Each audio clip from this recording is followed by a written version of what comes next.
आप एक हॉस्पिटल के आईसीयू में खड़े हैं। आपके सामने दो पेशेंट्स वेंटिलेटर पर हैं। उन दोनों पेशेंट्स को किसी तरह से जिंदा रखा जा रहा है, लेकिन आपकी आंख के सामने उन दोनों में से एक की मृत्यु हो जाती है। अब आपके सामने दो बॉडीज हैं, एक जीवित और एक मृत, और आपका दिमाग एक ही सवाल में उलझ जाता है कि आखिर उस पल क्या बदला, ऐसा क्या घटा कि एक आदमी मर गया। और अगर आप इसके लिए जीवित और मृत इन दोनों बॉडीज की परत दर परत वैज्ञानिक जांच करें, सबसे पहले स्किन, फिर मसल्स, फिर बोन्स, फिर नर्वस सिस्टम, हर एक ऑर्गन, और अंत में जाकर ब्रेन और उसके अरबों न्यूरॉन्स, तो आप पाएंगे कि मृत्यु के बाद भी इनमें से कोई भी एक ऑर्गन अचानक से गायब नहीं हुआ था। इनफैक्ट अगर हम ऑर्गन्स के अंदर सेल्स की दुनिया में जाएं तो उन मॉलिक्यूल्स में भी जिस समय मृत्यु हुई उनकी आइडेंटिटी में कोई बदलाव नहीं आता है। तो अब बदला क्या? और आप इसे जानने के लिए और भी फंडामेंटल लेवल पर जाते हैं। आप एटम्स में घुसते हैं। हाइड्रोजन, ऑक्सीजन, कार्बन, वही एटम्स जो जीवित शरीर में थे वही मृत शरीर में भी हैं। तो फिर लाइफ का वो डिफरेंस कहां से आया जिसके कारण एक आदमी अभी जीवित है और एक आदमी मर गया? आज की वीडियो में हम इसी क्वेस्ट की हाइपर पड़ताल करेंगे।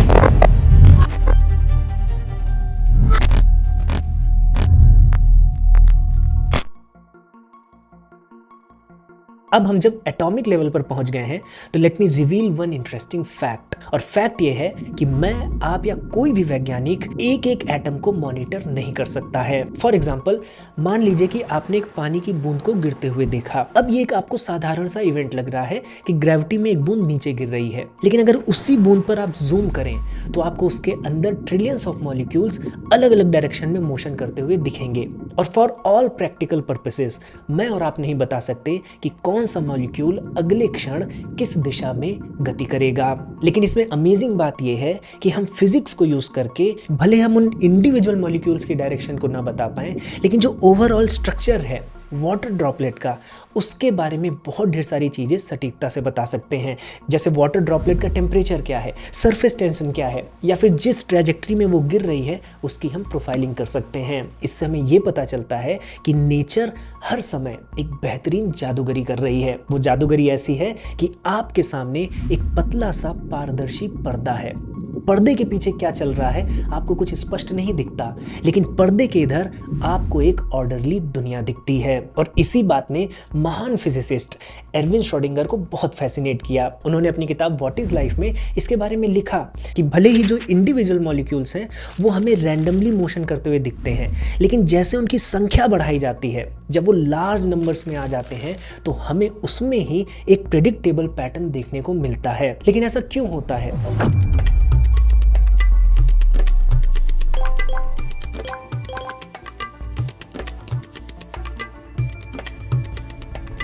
तो साथियों, इंटरेस्टिंगली 18th सेंचुरी के एंड में और 19th सेंचुरी के स्टार्टिंग में गॉस और लाप्लास जैसे बहुत ढेर सारे मैथमेटिशियंस ने रैंडम एरर्स और प्रोबेबिलिटीज को लेकर मैथमेटिकल फ्रेमवर्क्स विकसित किए थे और एक बहुत ही इंटरेस्टिंग बात बताई थी। उन्होंने बताया कि अगर किसी सिस्टम पर हम इंडिपेंडेंट मेजरमेंट्स करें और मान लीजिए सिस्टम में रैंडम एरर्स हैं, तो जितने ज्यादा हम मेजरमेंट्स लेते जाएंगे, यानी जैसे जैसे मेजरमेंट्स की संख्या मान लीजिए n ये बढ़ती जाती है, वैसे वैसे जो उसमें एवरेज की अनसर्टेनिटी है वो लगभग 1/√n के रेशियो में घटती है। अब ये बात बहुत इंटरेस्टिंग है, इसको मैं आसान बनाकर समझाता हूं क्योंकि हमारे बिहेवियर में भी ये देखने को मिलता है। जैसे हमने पर्दे का एक मेटाफर लिया था, मान लीजिए पर्दे के पीछे केवल 100 एटम्स हैं।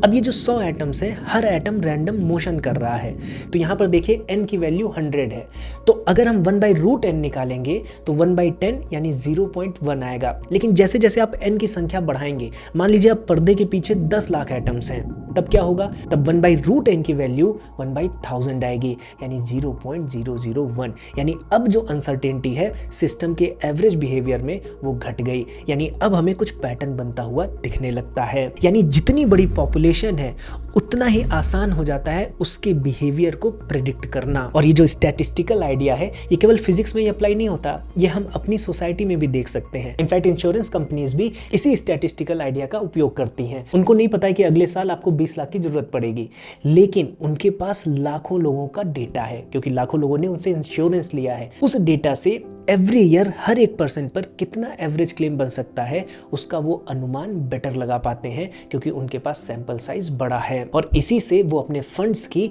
बेटर प्लानिंग कर पाते हैं। तो कहने का मतलब है कि किसी सिस्टम में जितने ज्यादा एटम्स होंगे, आप उस सिस्टम का एवरेज बिहेवियर कैसा है उसको प्रेडिक्ट करने में लेस अनसर्टेनिटी को फेस करते हैं। और साथियों, यहाँ पर मैं आपको एक और इंपॉर्टेंट बात बता दूं कि आप भी इंश्योरेंस का लाभ ले सकते हैं, स्पेशली हेल्थ इंश्योरेंस का। लेकिन इंश्योरेंस क्या होता है ये भी समझना जरूरी है। इनफैक्ट अगर हम कोई इंश्योरेंस लेने जा रहे हैं तो हमें समझना चाहिए कि वो इंश्योरेंस है क्या। और मैं आपको रिकमेंड करूंगा डिट्टो इंश्योरेंस की free insurance master class series. Actually में डिट्टो एक इंश्योरेंस एडवाइजरी प्लेटफॉर्म है जो हर हफ्ते फ्री इंश्योरेंस मास्टर क्लास करवाता है। सेशन 60 मिनट्स के होते हैं। पहले दिन आपको लाइफ इंश्योरेंस के बारे में और दूसरे दिन आपको हेल्थ इंश्योरेंस के बारे में डिटेल में समझाया जाता है। और इसमें बेस्ट बात यह है कि डिट्टो आप पर इंश्योरेंस खरीदने का कोई दबाव नहीं बनाता और ना ही आपको आगे कभी भविष्य में स्पैम करता है। बल्कि अगर आपको कोई जरूरत है या आपको किसी क्लेम सेटलमेंट में कोई सहायता चाहिए तो आप डिट्टो को खुशी खुशी संपर्क कर लें, वो आपकी मदद भी करेंगे। और हाइपर क्वेस्ट के दर्शकों के लिए 200 स्पेशल शीट्स उन्होंने रिजर्व कर रखी है और मैं चाहूंगा कि आप आज ही रजिस्टर कर लें, क्योंकि फर्स्ट कम फर्स्ट सर्व के बेसिस पर लोगों को सीट अलॉट हो रही है। लिंक आपको नीचे डिस्क्रिप्शन और पिन कमेंट में मिल जाएगी। मैं एडवाइस करूंगा कि आप जरूर पार्टिसिपेट करें, कुछ नहीं तो आपको इंश्योरेंस पर सही ज्ञान और प्रैक्टिकल नॉलेज तो मिल ही जाएगी। अब आइए अपने टॉपिक में आगे बढ़ते हैं। तो साथियों, हमने देखा कि अगर हम बड़ी संख्या में रैंडम कंपोनेंट्स को ले लें, रैंडम एंटिटीज को ले लें, तो अमेजिंग रूप से वो प्रेडिक्टेबल कलेक्टिव बिहेवियर दिखाते हैं। और यहीं पर एरविन श्रोडिंगर एक बहुत बड़ा सवाल पूछते हैं जो बायोलॉजी को चुनौती देता है कि अगर नॉन लिविंग थिंग्स में स्टैटिस्टिकल लॉस के कारण ऑर्डर दिखता है, तो क्या जो लिविंग ऑर्गेनिजम्स हैं हमारे जैसे, ह्यूमन जैसे, क्या ये भी स्टैटिस्टिकल लॉ पर चलते हैं? क्या जो हम सोचते हैं, हम काम करते हैं, जो हम आइडियाज बनाते हैं, क्या उनके पीछे भी जो कारण है वो केवल स्टैटिस्टिक्स है? क्या हम जो इतने ऑर्डरली बिहेव कर रहे हैं वो केवल इस वजह से पॉसिबल है क्योंकि हमारी ह्यूमन बॉडी भी ट्रिलियंस ऑफ एटम से बनी है? या फिर हमारे जीवित होने में कुछ ऐसा है जो इस स्टैटिस्टिक्स से भी गहरा जाता है? आइए इस क्वेस्ट को आगे बढ़ाते हैं। अब साथियों, हम ह्यूमंस जो कुछ भी करते हैं वो हमारे शरीर के अंदर घट रहे बहुत ढेर सारे बायोलॉजिकल प्रोसेसेस पर डिपेंड करता है। जैसे हमारा हार्ट धड़कता है तभी हम काम कर पाते हैं, लेकिन हार्ट का धड़कना भी किसी और चीज़ पर डिपेंड करता है। जैसे हमारी हार्ट की सेल्स में इलेक्ट्रिकल सिग्नल्स बनते हैं और बहुत ढेर सारे मॉलिक्यूलर प्रोसेसेस होते हैं। और अगर हम इस इंटरडिपेंडेंट चेन को स्टडी करें तो अल्टीमेटली हम सेल्स तक पहुंचेंगे। और अगर आप हमारा जन्म भी देखें तो हमारे पूरे शरीर का डेवलपमेंट एक अकेली सेल से हुआ था, जब उस एक अकेली सेल ने अपनी कॉपीज बनाना शुरू की थी। पर किसने सिखाया सेल्स को कॉपीज बनाना? तो इस प्रश्न का उत्तर हमें ले जाता है क्रोमोसोम्स तक, क्योंकि क्रोमोसोम्स वो स्ट्रक्चर हैं जो सेल डिवीजन के समय एक सेल से दूसरी सेल में इंपॉर्टेंट इंफॉर्मेशन को लेकर जाते हैं। और पहली बार हमारे सामने एक ऐसा फिजिकल स्ट्रक्चर है जिसकी कॉपीज एक शरीर के अंदर ही नहीं बल्कि एक शरीर से निकलकर दूसरे शरीर में पीढ़ी दर पीढ़ी सैकड़ों और हजारों वर्षों तक ट्रैवल करती है। तो क्या हमारी इन्वेस्टिगेशन में क्रोमोसोम्स ही वो आखिरी लाइफ की कड़ी है जिसे हम खोज रहे हैं? तो आंसर है नहीं, क्योंकि क्रोमोसोम के अंदर डीएनए है और डीएनए के अंदर भी बहुत ढेर सारी फंक्शनल यूनिट्स होती हैं जिन्हें हम जीन्स कहते हैं। जीन्स डीएनए के छोटे छोटे हिस्से होते हैं और हर एक जीन अपने अंदर स्पेशल बायोलॉजिकल प्रोसेसेस के लिए नेसेसरी इंफॉर्मेशंस को स्टोर रखता है। जैसे कौन सा प्रोटीन बनाना है, कब बनाना है, कितनी मात्रा में बनाना है, किस सेल में कौन से जीन एक्टिव होंगे और काफी हद तक इसी के आधार पर कौन सी सेल मसल सेल बनेगी, कौन सी सेल स्किन सेल बनेगी, कौन सी सेल न्यूरॉन बनेगा, ये सब डिसाइड होता है। और इससे ही आपकी आंखों का रंग, नाक की चौड़ाई और आपके शरीर के बहुत ढेर सारे गुण तय होते हैं। तो क्या साथियों, जीन ही वो कड़ी है जहां पर लाइफ का सीक्रेट छुपा हुआ है? और अगर ऐसा है तो ना तो हमें शरीर, ना ही सेल, बल्कि जीवन को समझने के लिए जीन को समझना पड़ेगा। आइए क्वेस्ट को आगे बढ़ाते हैं। अब साथियों, प्रश्न ये है कि एक जीन जो एक स्पेशल इंफॉर्मेशन के ऑर्डर को सदियों तक स्टेबल बनाए रखता है, उस जीन में कितने एटम्स होंगे? तो साथियों, जीन क्या है? जीन डीएनए का एक स्पेशल हिस्सा है और डीएनए 4 केमिकल लेटर्स की एक लंबी सीक्वेंस होती है, A, T, G and C। अब साथियों, एक AT या GC बेस पेयर में औसतन 66.5 एटम्स होते हैं और अगर हम एक टिपिकल जीन लें 1000 बेस पेयर का, तो उसमें कितने एटम्स होंगे? 1000 इंटू 66.5 एटम्स, यानी लगभग 66,500 एटम्स। लेकिन ये केवल 66,500 एटम्स किसी बायोलॉजिकल ऑर्डर को इतनी स्टेबिलिटी से कैसे बनाए रखते हैं? क्योंकि जब हमने एक बूंद का एग्जांपल लिया था तो उसमें तो 10 टू द पावर 21 मॉलिक्यूल्स होते हैं, और हमारे 1/√n लॉ से वहां पर जो एवरेज बिहेवियर में एरर था वो बहुत कम था। लेकिन यहाँ पर हम देखते हैं कि केवल 66,000 एटम एक ऑर्डरली पैटर्न को बनाए रखते हैं, जबकि इतने छोटे एटॉमिक स्ट्रक्चर में रैंडम मॉलिक्यूलर फ्लक्चुएशंस का प्रभाव ज्यादा होना चाहिए था। तो अभी तक की हमारी समझ के अनुसार जीन में जो इंफॉर्मेशन है समय के अनुसार उसमें चेंज आ जाना चाहिए था, लेकिन हम देखते हैं कि पीढ़ी दर पीढ़ी हजारों वर्षों तक ये इंफॉर्मेशन स्टेबल बनी रहती है। तो सवाल उठता है कि इतने कम एटम्स का एक एटॉमिक स्ट्रक्चर इतनी सोफिस्टिकेटेड बायोलॉजिकल इंफॉर्मेशन को इतने लंबे समय तक इतने प्रिसीजन के साथ कैसे बनाए रखता है, और यहीं से हमारी असली क्वेस्ट शुरू होती है। तो साथियों, जीन जैसे छोटे एटॉमिक सिस्टम में रैंडम फ्लक्चुएशंस के कारण समय के साथ इंफॉर्मेशन में चेंज आ जाना चाहिए, लेकिन सरप्राइजिंग बात यह है कि रियलिटी में ऐसा होता भी है और नहीं भी होता। तो क्या नेचर हमारे साथ कोई पहेली खेल रही है? नहीं, असल में क्या होता है कि जीन में समय समय पर छोटे छोटे बदलाव होते रहते हैं, लेकिन हर बदलाव म्यूटेशन नहीं होता। म्यूटेशन क्या है कि जब कोई बदलाव जेनेटिक इंफॉर्मेशन में परमानेंट हो जाता है तब हम उसे म्यूटेशन कहते हैं। और अगर ऐसे परमानेंट म्यूटेशन बहुत तेजी से बहुत फ्रीक्वेंटली होने लगेंगे तो कोई भी स्पीसीज सर्वाइव ही नहीं कर पाएगी। तो वास्तव में होता क्या है? तो होता यह है कि जीन्स में लगातार छोटे छोटे डीएनए डैमेजेस और कॉपिंग एरर्स होते रहते हैं, लेकिन इससे पहले वो परमानेंट म्यूटेशन बन पाए वो ठीक कर दिए जाते हैं। ज्यादातर उनमें से जो एरर्स होते हैं वो खुद ही स्टेबल नहीं हो पाते, और जो दूसरे एरर्स होते हैं वो सेल्स के डीएनए रिपेयर सिस्टम के द्वारा सही कर दिए जाते हैं। इसीलिए किसी भी स्पीसीज में परमानेंट म्यूटेशंस बहुत रेयर होते हैं। इसको हम केमिस्ट्री से भी समझ सकते हैं। उदाहरण के लिए अगर हम एक मॉलिक्यूल ले लें प्रोपाइल अल्कोहल का, इसमें केवल 12 एटम्स हैं। इतना छोटा एटॉमिक सिस्टम भी अपनी अरेंजमेंट को बनाए रखता है। कैसे? तो प्रोपाइल अल्कोहल का भी जो एटॉमिक अरेंजमेंट है वो भी मॉलिक्यूलर वाइब्रेशंस और रैंडम फ्लक्चुएशन से गुजरता है,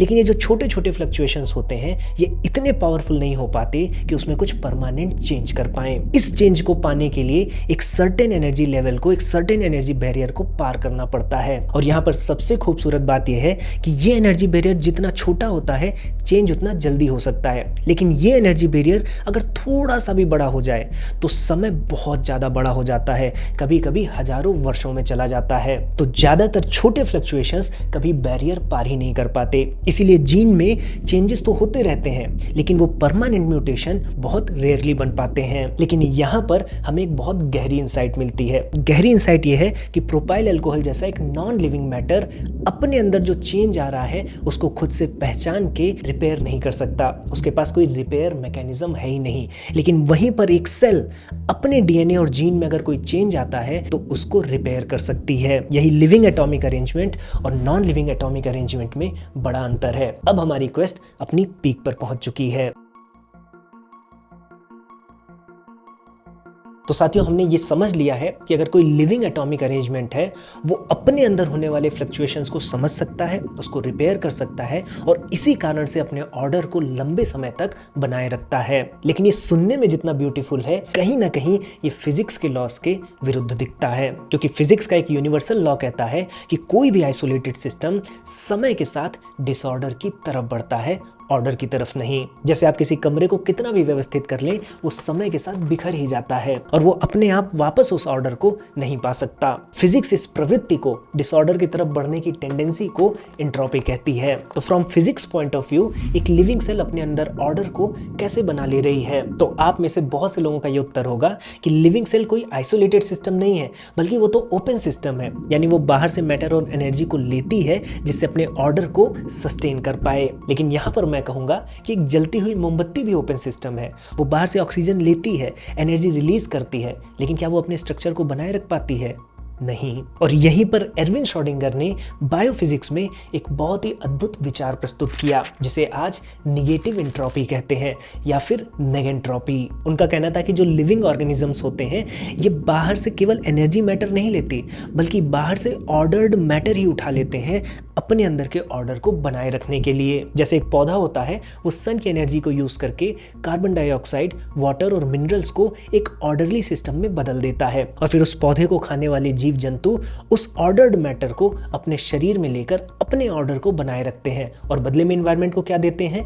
हीट और वेस्ट प्रोडक्ट, जिनकी अपने आप में एंट्रोपी ज्यादा होती है। तो हो क्या रहा है?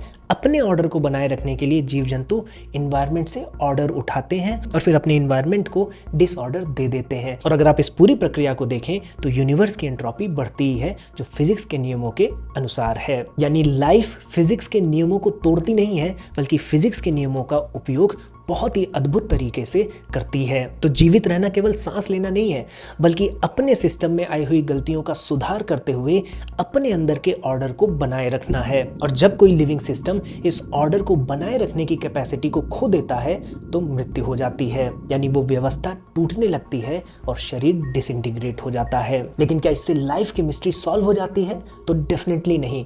इनफैक्ट यहाँ पर एरविन श्रोडिंगर कहते हैं कि अगर लाइफ की मिस्ट्री को और भी समझना है तो हमें भविष्य का इंतजार करना होगा, जब हमारे पास और भी गहरे लॉज ऑफ फिजिक्स होंगे। लेकिन यहीं पर उनके लिए सबसे बड़ी मिस्ट्री ये थी कि कैसे मनुष्य जिन चीजों से बना है, जिन सेल से बना है, उन्हीं सेल्स को समझने की कैपेसिटी को डेवलप कर लेता है। और इस मिस्ट्री को लेकर वो यहां तक कह देते हैं कि शायद मनुष्य इस बात को कभी नहीं समझ पाएगा, और शायद उनकी यही क्वेस्ट उनको विज्ञान से वेदांत और उपनिषदों की तरफ लेकर जाती है। और साथियों, अगर भविष्य में विज्ञान इस मिस्ट्री को सुलझाने में कुछ और ग्राउंड ब्रेकिंग करेगा तो हमारी क्वेस्ट ठीक उसी जगह से फ्यूचर की किसी नई वीडियो में जारी रहेगी। और अगर आपको लगता है कि लाइफ फिजिकल मैटर तक सीमित नहीं है, बल्कि उसके पीछे कुछ दार्शनिक और चेतना से जुड़े आयाम है, तो हमें कमेंट सेक्शन में जरूर बताइएगा, क्योंकि हर बड़ी क्वेस्ट एक छोटे से प्रश्न से ही प्रारंभ होती है। अंटिल देन हमारे साथ हाइपर क्वेस्ट पर बने रहिए। और साथियों, डिट्टो इंश्योरेंस के साथ इंश्योरेंस होता क्या है, उसकी डीप समझ के लिए डिट्टो इंश्योरेंस की ऑनलाइन क्लासेस से अवश्य जुड़िए। अभी रजिस्ट्रेशन कर लीजिए, क्योंकि फर्स्ट कम फर्स्ट सर्व के बेसिस पर सीटें बहुत जल्दी से भर जाएंगी। इसी के साथ अगर आपको वीडियो पसंद आई है तो अपने दोस्तों में साझा करें और हाइपर क्वेस्ट को सब्सक्राइब कर लें। अब साथियों, इस प्रेजेंटेशन को यहीं पर देता हूं विराम। अब मैं मिलूंगा एक नई क्वेस्ट के साथ एक नई वीडियो में। तब तक के लिए जय श्री राम।